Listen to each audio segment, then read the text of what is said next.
Hi everyone. Welcome back to the Hidden Motives crime series. Today we're looking at another deeply saddening case. It makes you question if karma is indeed real. When people are young, they often act without thinking about the long-term consequences. Sometimes those choices don't just affect one moment, they can completely change a person's future.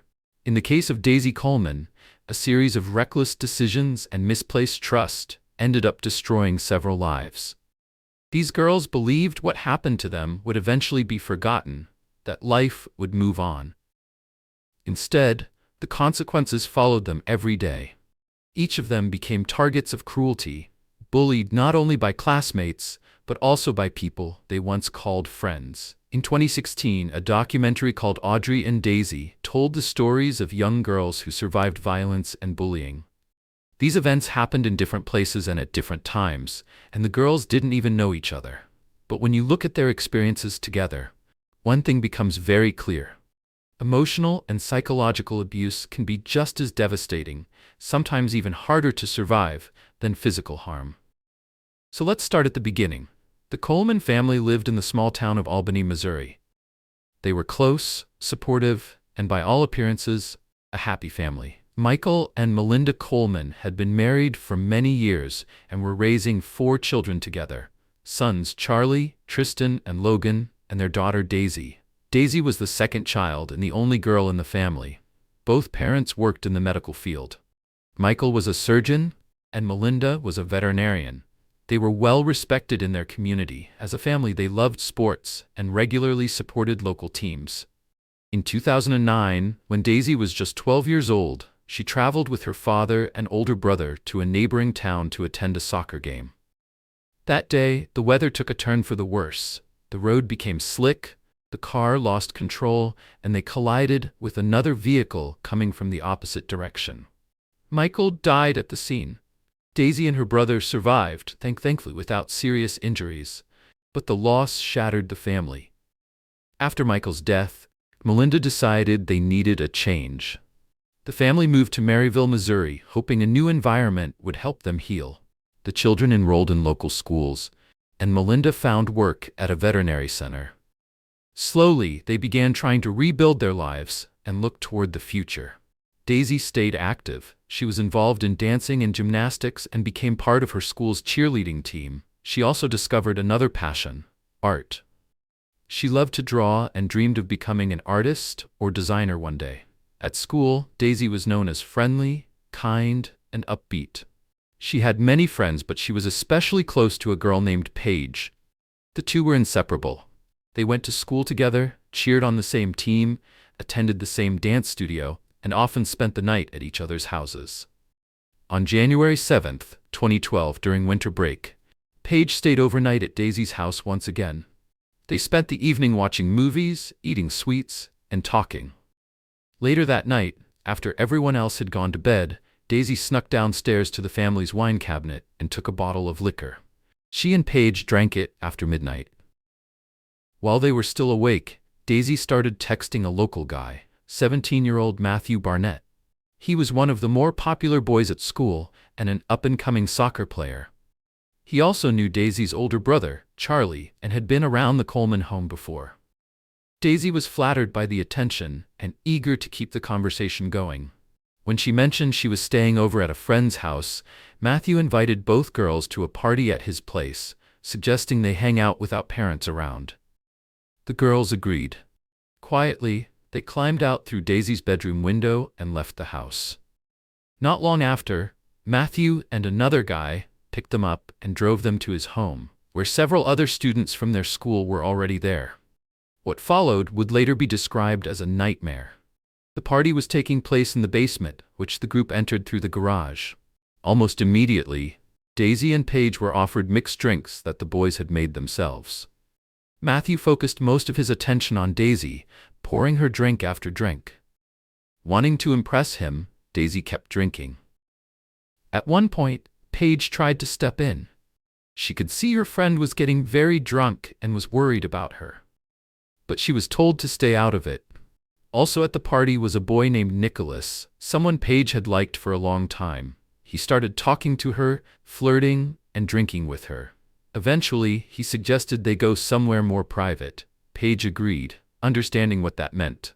When they came back a short time later, Daisy was gone. The door to the next room was slightly open. Inside, Paige saw Daisy lying on the bed, barely conscious. Matthew was there with her, taking advantage of her condition. Another boy at the party, named Jordan, was filming what was happening on his phone. Later, it would come out that Jordan also took advantage of Daisy while she was unconscious. Afterward, the boys put Daisy and Paige into a car and drove them back to Daisy's house. By that time, Paige had started to sober up, but Daisy was still barely aware of what was happening and couldn't stand on her own. She began vomiting, and the boys dragged her out of the car. Matthew tried to hold her hair back, but it didn't help. Her hair and clothes were left dirty and soaked. The boys told Paige to go back inside, saying they would stay with Daisy until she sobered up a little. Paige believed them. She climbed back into the house through the window without waking anyone, lay down on the bed, and, still drunk, fell asleep almost immediately. What Paige didn't know was that she had been lied to. As soon as she was gone, the boys left Daisy outside, alone, on the cold ground in the middle of a January night. Before leaving, they took off her jacket. Later, they claimed they were afraid someone would see them with a drunk minor and call the police. They said they removed the jacket because Daisy had vomited on it. Daisy lay outside in freezing temperatures for hours before she finally came to. When she regained some awareness, she later said she thought she was dead. She couldn't feel her arms or legs. She couldn't move. She couldn't scream. She wasn't wearing shoes or socks, and no one could explain where they had gone. Her hair was wet and frozen to the grass, and it took everything she had just to lift her head and look around. Slowly, Daisy crawled toward her front door and began pounding on it with what little strength she had left. The noise woke her mother, Melinda. Half asleep, Melinda thought it might be the dog wanting to be let in. When she opened the door and saw her daughter lying there, barely conscious, undressed, and freezing, she was horrified. Melinda screamed for her sons, who rushed to help carry their sister inside. Daisy was wearing only a t-shirt and thin pants. Her arms and legs showed clear signs of frostbite. She couldn't speak. She could only sob. Her body was shaking uncontrollably, and she smelled strongly of alcohol. At first, Melinda tried to warm Daisy with blankets, but she quickly realized it wasn't enough. She told her sons to carry Daisy into the bathroom and place her in the bathtub. As Melinda helped remove her daughter's clothes, she saw bruises and abrasions on the inside of Daisy's thighs. In that moment, she understood what had happened. She immediately called the police and paramedics. While waiting for help to arrive, Melinda used warm water to slowly raise Daisy's body temperature. As a medical professional, she knew how dangerous frostbite could be and how important it was to treat it carefully. At the hospital, Daisy's condition alarmed doctors. Tests showed her blood alcohol level was dangerously high, about twice the normal level. She had clear signs of frostbite, along with injuries consistent with violent sexual activity, including bruising and lacerations. Daisy was in no condition to be questioned. Much of what had happened that night was missing from her memory. Because of that, investigators turned to Paige. Paige told police everything. She admitted that she and Daisy had taken a bottle of alcohol from the family's bar without permission and drank most of it. By the time the boys invited them to the party, they were already intoxicated. Paige also described what she had seen at the party and told police that Jordan had filmed Matthew with Daisy while Daisy was unconscious. Police then began working to piece everything together. They questioned the boys, tried to locate the video, and searched for Daisy's missing phone. Eventually, officers found it buried in the snow on the lawn. The phone contained text messages between Daisy and Matthew, many of them personal and flirtatious. The next day, all three boys were brought in for questioning. Matthew admitted he had hosted the party and invited the girls over. He said the girls were already drunk when they arrived, but claimed they understood what was happening and agreed to everything. At first, he denied giving Daisy alcohol. Later, his story changed. He admitted pouring her drinks, saying he was trying to break the ice. Still, he insisted Daisy was conscious and that everything was consensual. Matthew told police he drove Daisy and Paige home, said Daisy became sick and started vomiting and claimed he removed her jacket so it wouldn't get dirty. He said she must have taken off her shoes herself. He also claimed that when he and his friends left, they believed Daisy had gone inside her house. Jordan admitted that he filmed the sexual activity on his phone and even showed the video to a few friends before deleting it. Nicholas admitted that he had sex with Paige and said she had agreed to it. All three boys were taken into custody. Nicholas was the only one who fully cooperated, admitted what he had done, and was sent to a juvenile detention center almost immediately. Investigators said the situation with the other two boys was treated differently. The local sheriff openly sided with Matthew and even praised him for driving the girls home. What the sheriff did not emphasize was that Daisy had been left outside, half-conscious, undressed, and exposed to freezing temperatures. Even more troubling was the handling of the video Jordan had recorded. Despite its importance, authorities made no serious attempt to recover it, dismissing it as irrelevant. Daisy's testimony became central to the case. She gave it on the very first day she was hospitalized. Still weak, confused, and barely aware of what was happening, she told officers she couldn't remember the night. When asked whether she might have offered sex in exchange for alcohol, Daisy said it was possible. Later, she said she didn't understand the question and wasn't in a state to answer clearly. But that single statement was enough. That moment became the turning point. Charges against Matthew and Jordan were dropped. It later became clear that Matthew Barnett's family connections also played a role. His grandfather had once worked as a police officer and later entered politics, eventually becoming a state representative. At the same time, the local sheriff, who openly sympathized with the boys, stated in court that he did not see the girls as victims at all. In the end, the young men were acquitted and walked free. Physically, Daisy recovered within a few weeks. Mentally, she did not. When she returned to school, she hoped things might slowly return to normal. Instead, she was met with cruelty. Many students sided with Matthew, who remained popular and well-liked.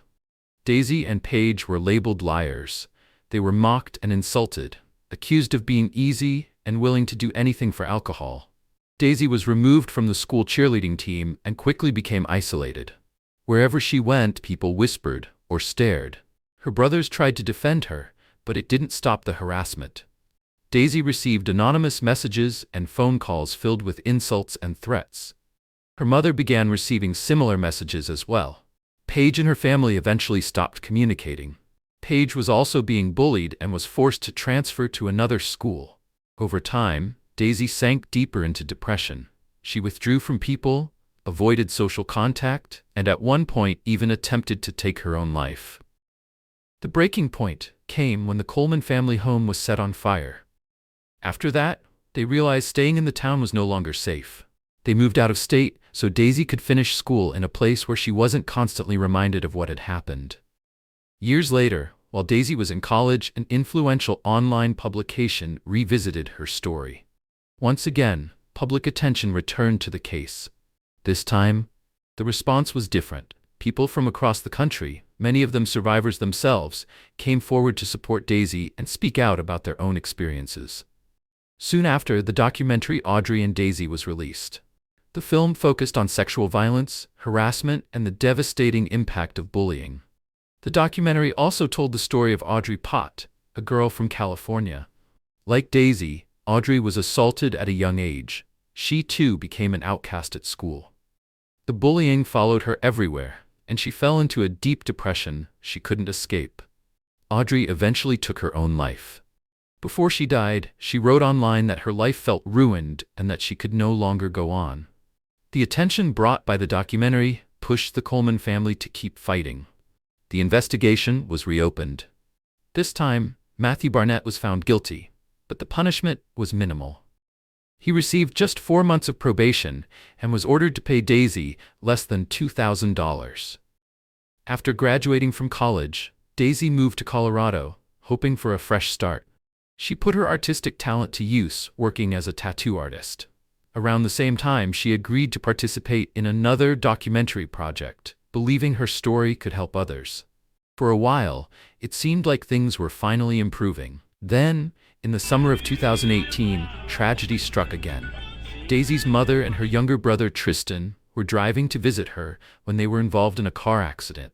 Tristan died at the scene. Melinda survived, but was seriously injured.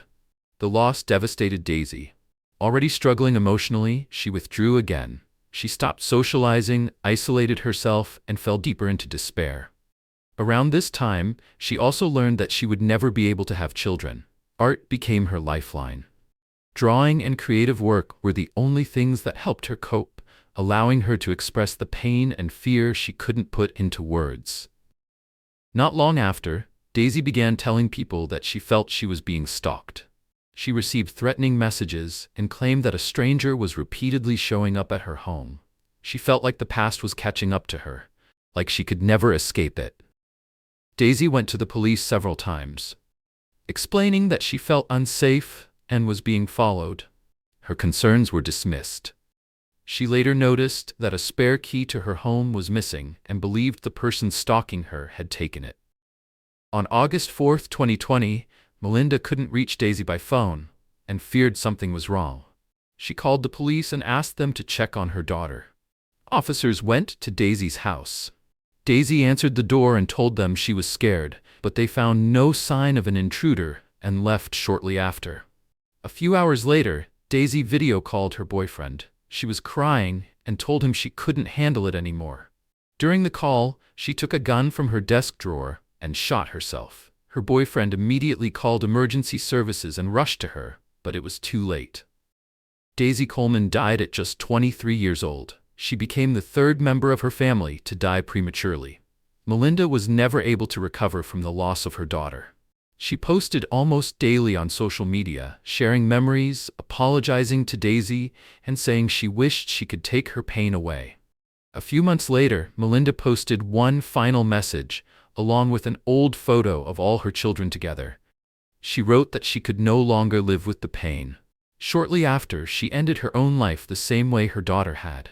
Of the once large, loving family, only brothers Charlie and Logan remained. When they later went to collect some of Daisy's belongings, they discovered the tattoo studio where she worked had been robbed. Her sketchbooks, filled with her original artwork, were gone. As for Matthew Barnett, his life moved forward. He graduated from a prestigious college and followed a path similar to his grandfather's. When news broke of Daisy's and Melinda's deaths, he posted a brief message online expressing his condolences. Thank you for watching. If you want to stay up to date with future cases, consider subscribing to the channel.